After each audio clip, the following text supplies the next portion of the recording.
এতটা বিশ্বাস বুঝি কেউ দেয়নি আগে। ভালোবাসলে এমনভাবেই ভালোবাসো যেন প্রতিটা মুহূর্ত শুধু তোমাকেই দেখতে ইচ্ছে করে। ভালোবাসলে ঠিক এমনভাবেই ভালোবেসো যেন এই মনটা সারাক্ষণ তোমার কথাই চিন্তা করে।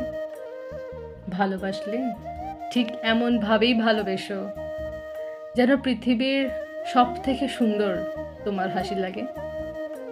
ভালোবাসলে এমন করেই ভালোবাসো যেন তোমাকে ছেড়ে এক একটা মিলি সেকেন্ড কাটানো কঠিন হয়ে যায়। জানো, আমি এখন আবার নতুন করে স্বপ্ন দেখতে শুরু করেছি। আমি এখন আবার সাদা পাতা পেলে কবিতা লিখতে শুরু করে দিই। তোমায় এই আমায় ছুঁয়ে থাকার আশকারাটার জন্য আমি ইদানিং নীল আকাশে নিজেকে ছুঁড়ে দিতে শিখে গেছি। এতটা বিশ্বাস বুঝি কেউ আগে দেয়নি।